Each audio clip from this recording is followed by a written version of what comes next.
Thank you, Kalembire. Governor, Mr. Governor Kawahab, Deputy Governor Wambuta, Deputy Governor Donitani. Thank you very much for the opportunity. We don't take this opportunity very lightly.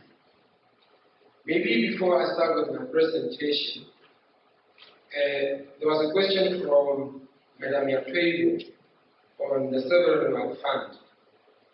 And Botswana, next door, has got a Sovereign Fund. It was established in 1993, 1994, based on the strength of their mineral resources, diamonds specifically. They were also running budget surpluses at the time, so they were able to establish a sovereign wealth fund. Whether we can do it, it's a completely different conversation. The road to recovery as it relates to my presentation, I'll speak to the status quo in terms of where we are, where we find ourselves, what are the striking indicators of the Namibian economy in relation to where we want to go. We don't operate in isolation. We do comparative analysis in terms of countries that are our peers and where we find ourselves in relation to the macroeconomic indicators and those matrices. We'll offer solutions that we hope the budget will consider by Thursday. This is the GDP structure of our country. Now, the GDP structure of our country has not changed since the 1980s. It's been this structure. And I'm of the view that when you have such a big tertiary sector, you ideally want to have a very high skill set within this economy. The structure of this economy is very indicative of advanced economies, where the high skill set is concentrated in the tertiary sector because of the ability to innovate, advance, and operate in very complex economic environments. Now, there was an example of China that we got. And if you look at where the current manufacturing output is concentrated on, you realize very quickly that the developed and advanced economies have moved away from what we perceive to be the traditional manufacturing base, more towards a tertiary sector, which is very similar to the graph that I just indicated there. And this is why they have moved east. What you find is that the Tesla cars, they are also manufactured in the east. The iPhone, they are all manufactured in the east. But because of the innovation and the strong skills that sit in advanced economies, they sort of focus on the tertiary sector. I think Professor Hausman also foreshadowed the issue. Where we find ourselves in terms of why the structure of the economy could be problematic is the next slide. Now, this is our labor force profile. If you look at the majority of Namibians and where they are employed, and what is the level of education they have, they are literally grade 10s. The majority of our labor force are grade 10s. So for you to be able to operate a tertiary sector, which needs high innovation, highly complex, it will be very difficult to do that with grade 10s. And if you look at those that are employed, and if you look at the figures, the tourism sector, which now completely fell off the cliff because of COVID, you will see that there's even a change in the trend of when you had a higher employment rate in relation to those in the grade 10s. And I think that particular segment of the 1% grade 11 that are not going into grade 12?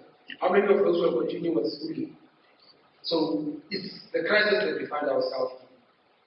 And with this crisis, it's extremely difficult for us to build a Silicon Valley. There's no Silicon Valley coming with this labor force profile. We need to focus on areas where our strengths lie. Now, in terms of government revenue generation capacity, and I think Dr. Hayabo spoke to the issue as well, we have almost reached our ceiling. We're almost getting to a point where we are killing the goose that laid the golden egg. If you look in relation to the personal income tax, we're in the top 40. Who South Africa is also there. Lesotho is there as well, and so is Eswatini. So the point that we are making is that it's extremely difficult to expect a number to go beyond what's already been collected. Obviously, efficiencies will assist, but the point is that we are already testing those that are employed so high. So our revenue capacity, the ability to generate additional capacity is constrained. What are we doing with our revenue? We are paying employees, which is not a bad thing at all.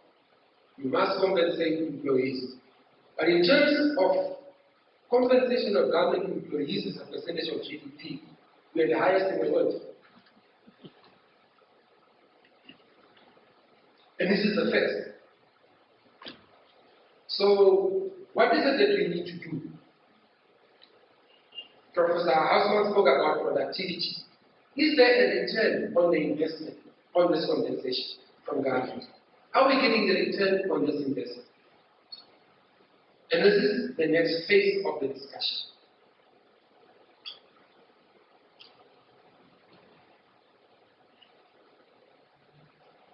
The next slide again indicates government expenditure as a percentage of GDP, and we have excluded the social benefits. So essentially, our economy, as previously alluded to as well, is government driven. The question again that we need to ask is, are we getting the return on that investment? Are we getting the return on the investment that government is putting into the economy?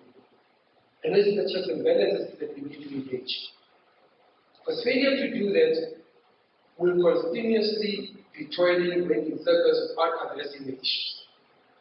It's an obligation to try and ensure that government investment is being utilized correctly and there's a return on that investment. Currently, is not the case. Now, the next slide speaks to how private enterprise look at the opportunities that are being created by government in the economy. This is a slide that was carried out by Klaus. I don't know whether he's in the Klaus Schade, whether he's in the audience. And it speaks to what is the perception or the sentiments around businesses in relation to government opportunities. And the picture again doesn't look good. It indicates that generally, with a large SME medium, they are not happy for the support towards the domestic industries in relation to the opportunities that's being created. They are also not happy in the role, how they participate in public procurement.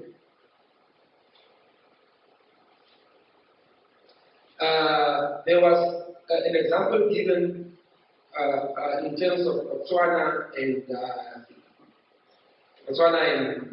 and China, where demand is local driven.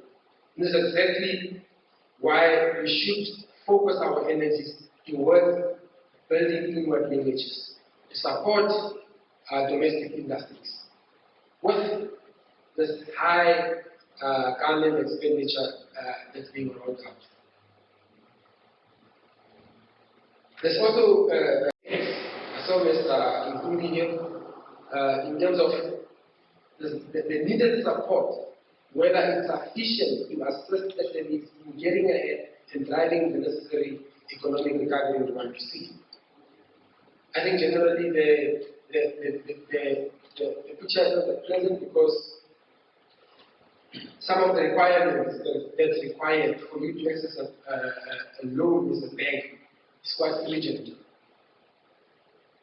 Notwithstanding the economic times that we find ourselves in, I think the governor made the point that there's a 500 million facility where the uptake has been very low. Now, if a facility has been set up, what has happened to credit criteria? Is it still the same credit criteria that was there, or have we looked at mitigating some of the challenges that we had with regard to assisting SMEs and businesses to really get ahead?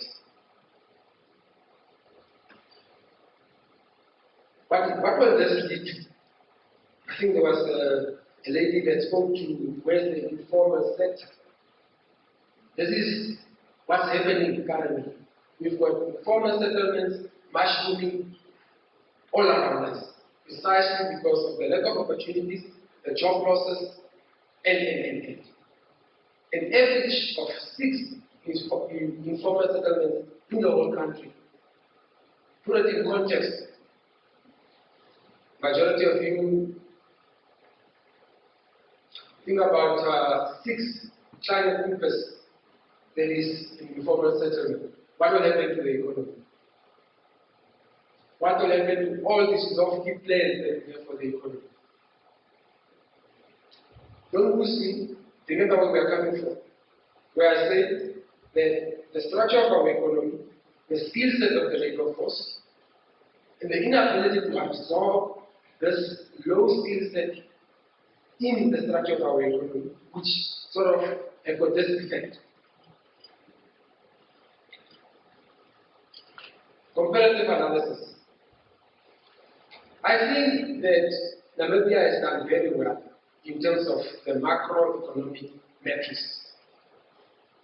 And I think we have to thank the Bank of Namibia for that, in terms of financial stability and all the other indicators. I don't think we've got challenges in that respect.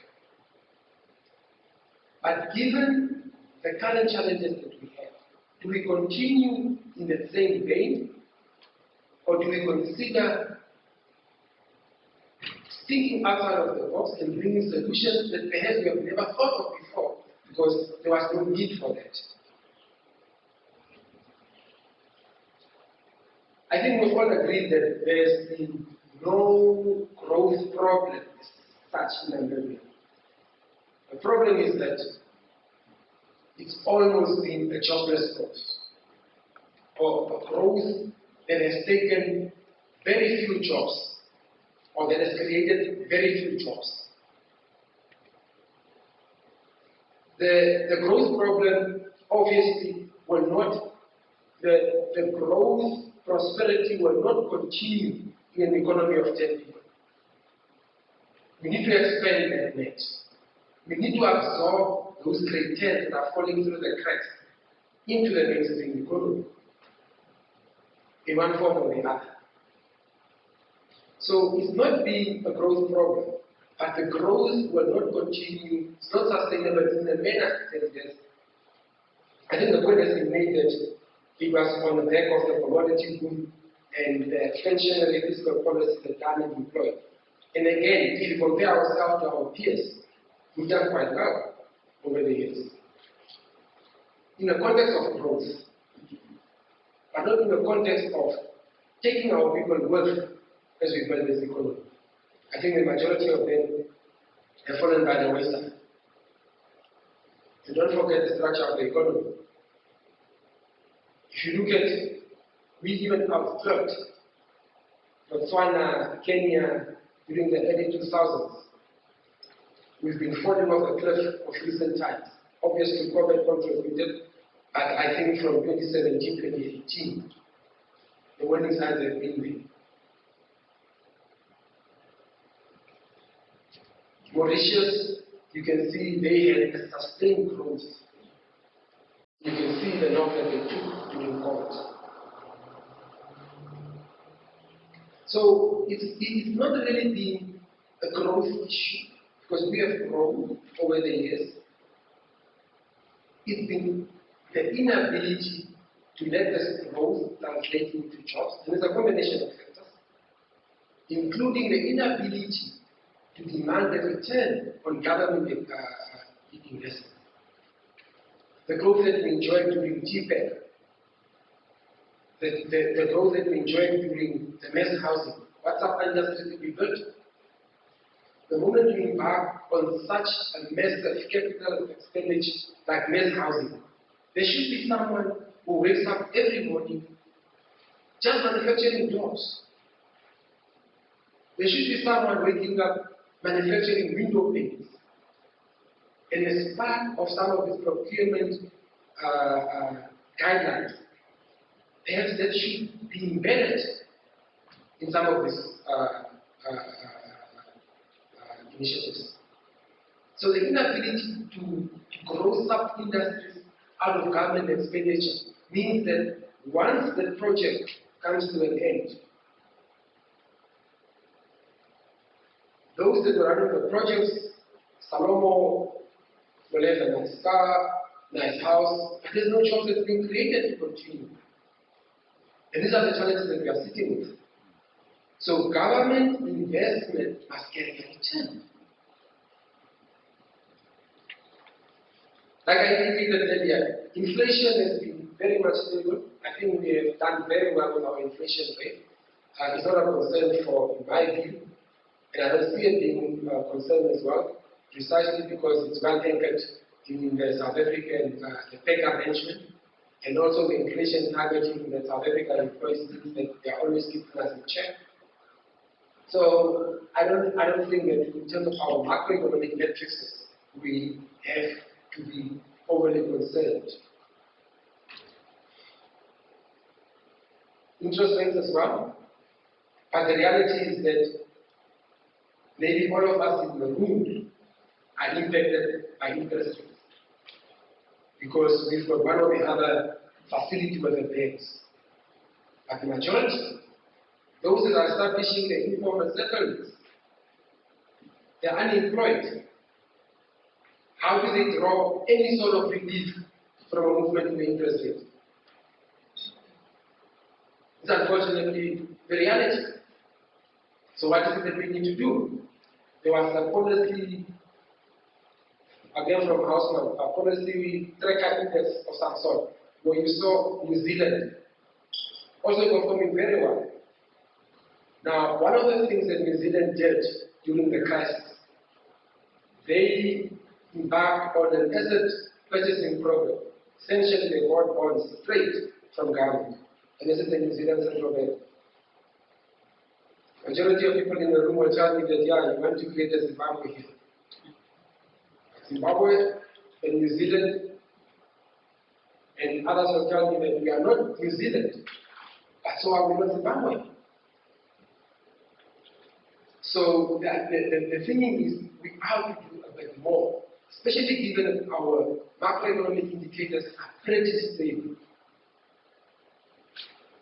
And we've got very capable people heading up this institution. We've got a former governor of the Reserve Bank and the Ministry of Finance, if we're going to go that route.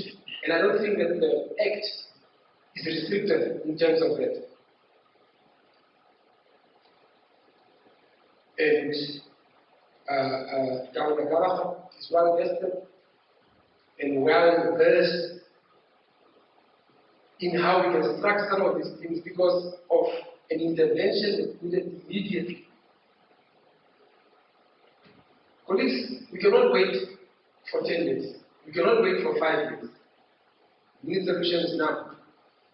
The issue around is not about what you know now, but it's about where you're going.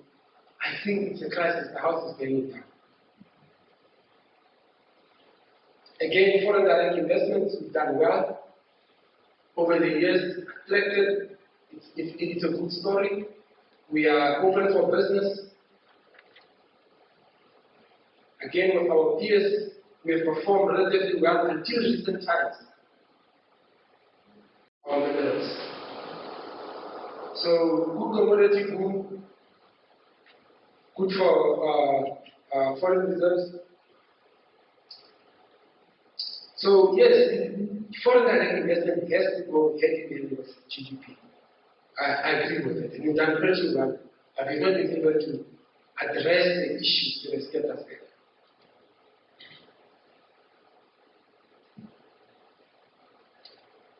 Government debt as a percentage of GDP, I see a lot of colleagues are up in arms about this figure. It's too high. Where are we going? But is it really the size of the debt, or is it the direction of the debt? What are we spending our debt on? And we have not done bad.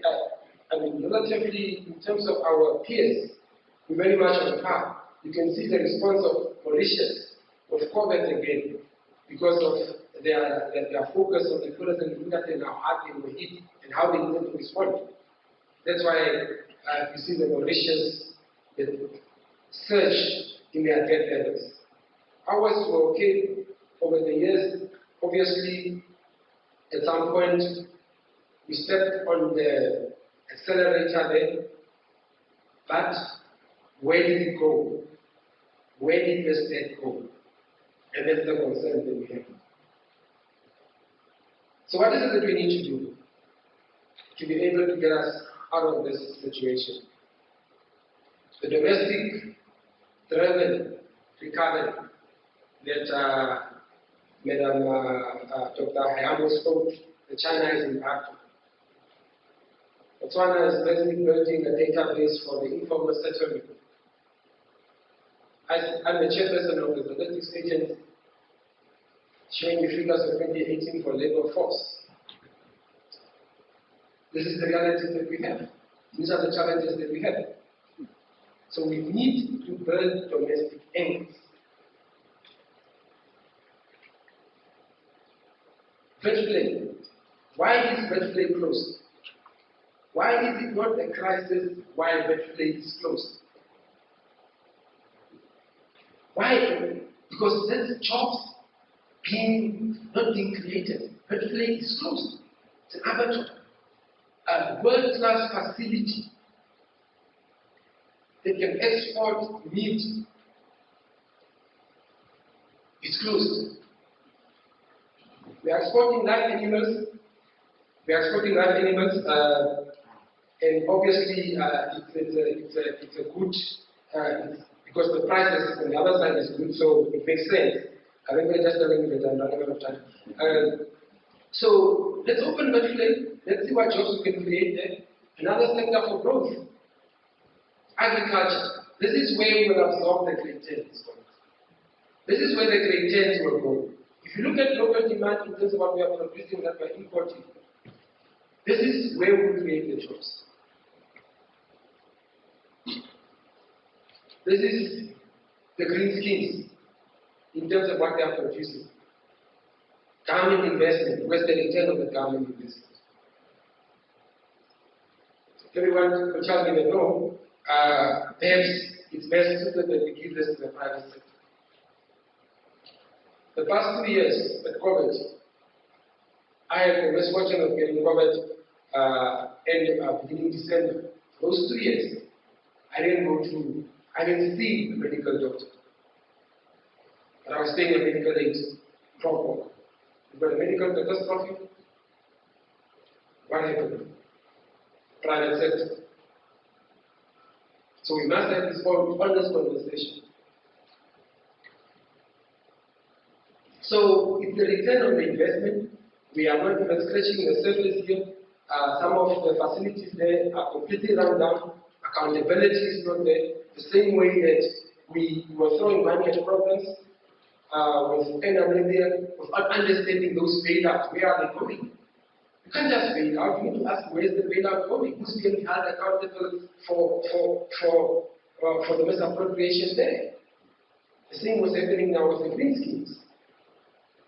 Wheat, the same story. Demand completely outstripping supply, local production. We're importing massive. I saw Mr. Gauma here from Nida. They've got a successful story now of AIDS in the south, in Grace. I was made to understand that you've got 300 employees full-time and I think 150, 600. Good numbers, agriculture. This is with production again, the same story. We used to have Kalendesi rice farm in Katina. What happened to it? Where's the return on government investment? Mahangu. This is our product at home. What are we doing to strengthen this market?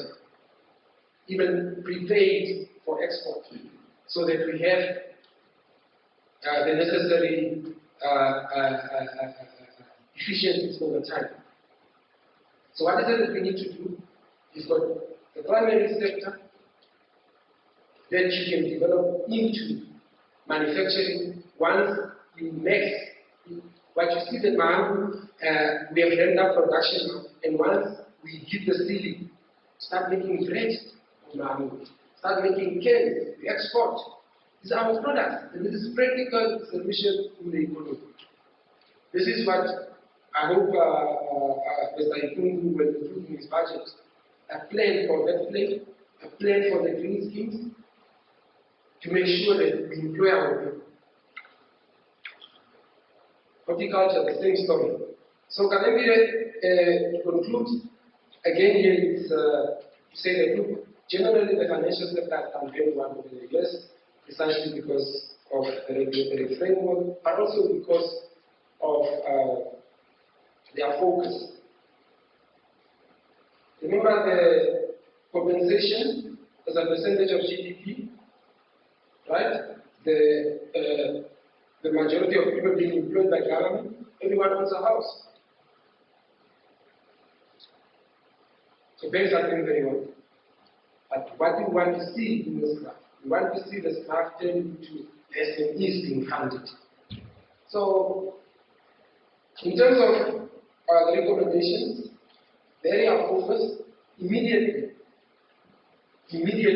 agriculture, because of the demand patterns and the current production patterns.